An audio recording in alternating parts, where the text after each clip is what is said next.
In 2026, the American dream is long dead. For decades, work was the epicenter of people's lives.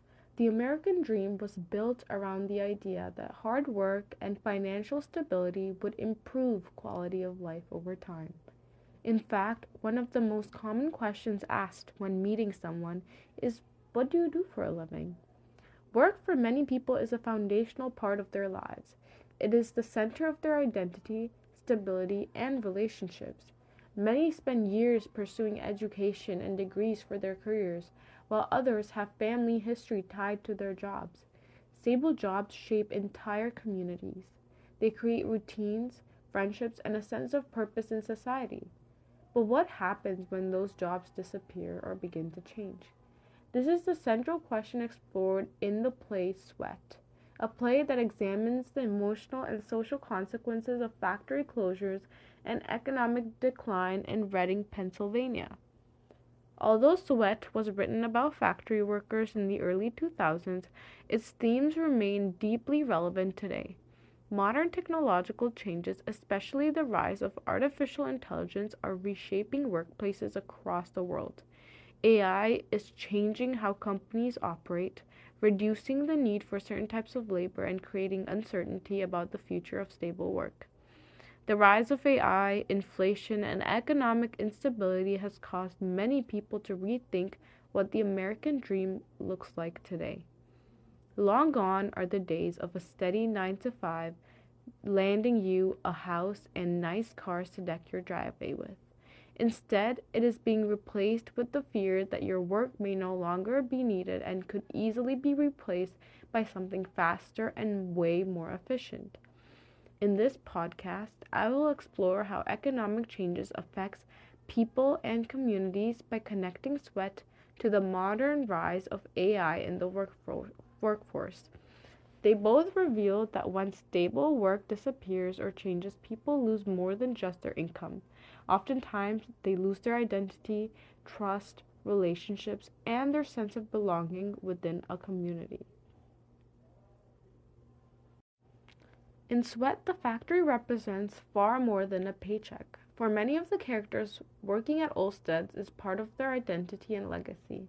Multiple generations have worked at the factory, creating a strong sense of pride and tradition. Many workers spend decades there and expect their children to follow in their footsteps. The jobs are grueling and the hours are long, but over the years, the workers have fought for union wages, benefits, and enough security to imagine stable futures for themselves and their families. We can see that right off the bat in scene 3 through Jason and Chris's tight financial budget. Despite how hard it is to work at Allstead's, which is evident through Stan's serious injury that forced him to leave the factory, they still barely scrape by financially. Jason mocks Chris for wanting to attend college and becoming a teacher instead of following the traditional path many Reading residents pursue by working at Allstead's. Jason, on the other hand, focuses on short-term goals like getting a motorcycle. When Chris asks if he has plans outside of Allstead's, Jason says he plans on retiring from the plant in his 50s, buying an apartment in Myrtle Beach, and owning a Dunkin' Donuts. This shows how secure characters like Jason feel in their jobs to the point where they cannot imagine a life outside of Reading and Olmsted. The emotional impact of economic instability is especially visible through characters like Brucey. After being locked out of work, Brucey speaks to Stan about feeling lost and disconnected from himself, admitting that he no longer understands what is happening to him.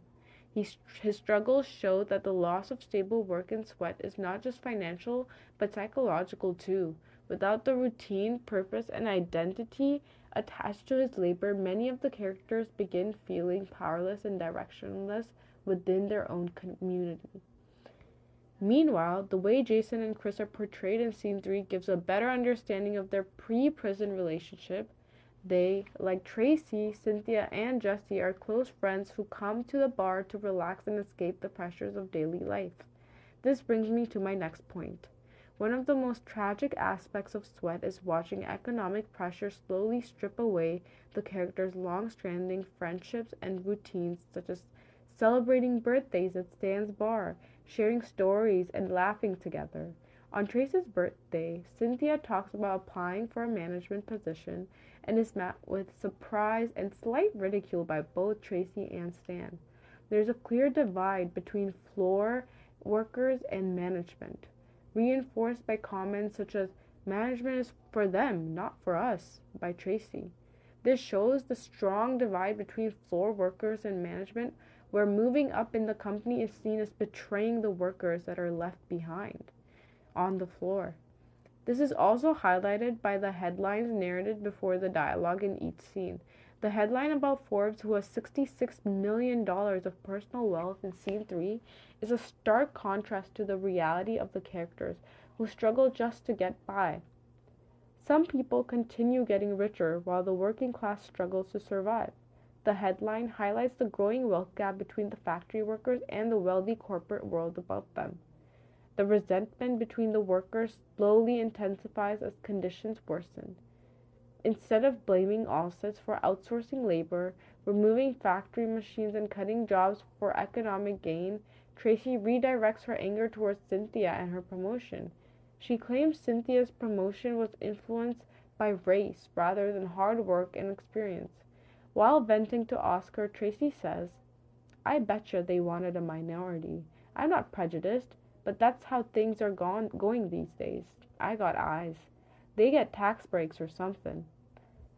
When the workers begin losing financial security, many of them misdirect their anger towards Cynthia instead of the company itself. Rather than recognizing her years of experience and hard work, Tracy treats Cynthia's promotion as proof that the system is unfair towards white workers. The play shows how economic instability can deepen racial tension and divide working class communities that were once close. Similarly, Oscar's decision to cross the picket line creates intense hostility because the workers see him as contributing to the destruction of union labor. What makes these conflicts especially painful is that the characters are not natural enemies. Economic pressure pushes them into competition with one another. Rather than directing their anger towards the corporation itself, the workers begin blaming each other, increasing the tension. This tension only worsens as the play progresses. Earlier in the play, Jason and Chris are incredibly close friends despite their racial and personality differences.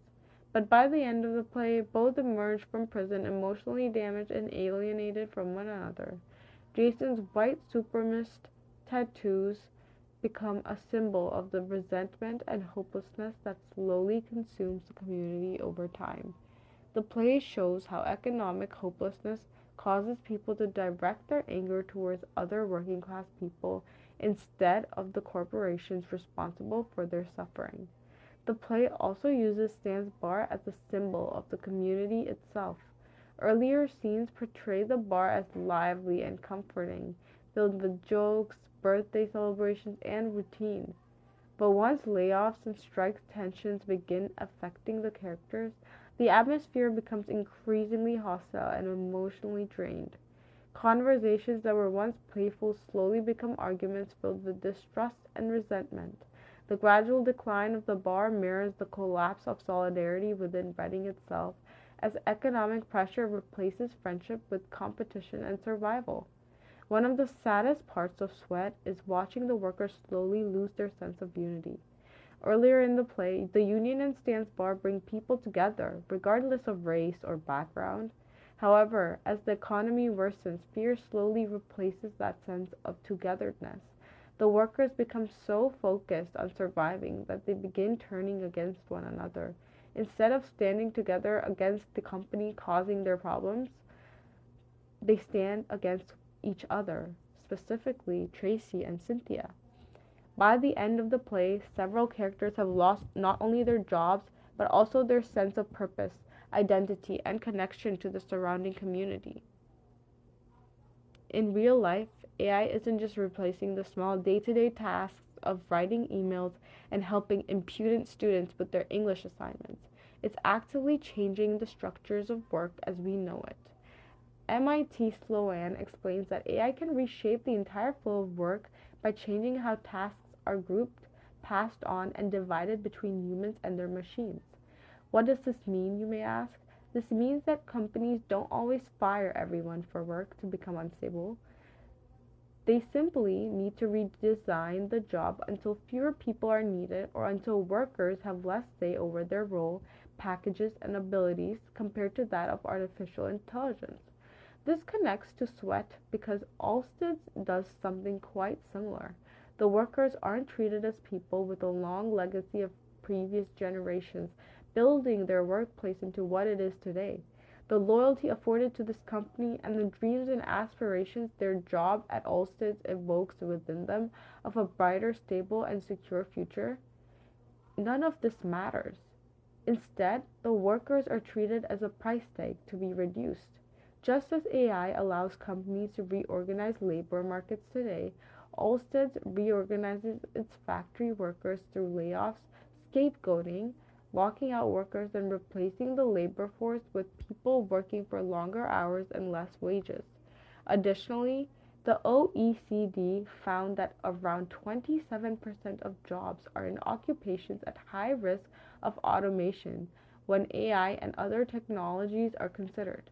This does not mean every one of those jobs out there will disappear, but it does show how many workers could have their roles changed, reduced, or made less secure. This reflects the fear in Sweat. Jason assumes the factory will always be there for him and that if he works hard enough, he can retire with a pension and a stable future. But the play shows how quickly that promise can collapse. AI creates a similar fear today. The idea that a job people plan their lives around may no longer be dependable. Modern discussions surrounding AI reveal a lot of the same fears shown in Sweat, especially surrounding race and economic inequality. According to a report by McKinsey and Company, generative AI could actually widen the racial wealth gap in the United States because Black workers are overrepresented in jobs that are more vulnerable to automation and technological replacement. In other words, the risks of AI are not equally shared by everybody.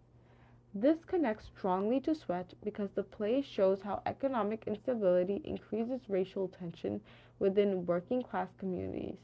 As opportunities begin disappearing at Alstead's, workers slowly begin turning against one another instead of blaming the corporation itself. Tracy resents Cynthia's promotion and believes race played a role in her advancement, while Oscar becomes an easy target after crossing the picket line. The play shows how fear surrounding unstable work can deepen existing racial divisions within communities. The fears surrounding AI today are similar. People are not only afraid of losing jobs, but also afraid that certain communities will once again be hit harder than others during periods of economic change.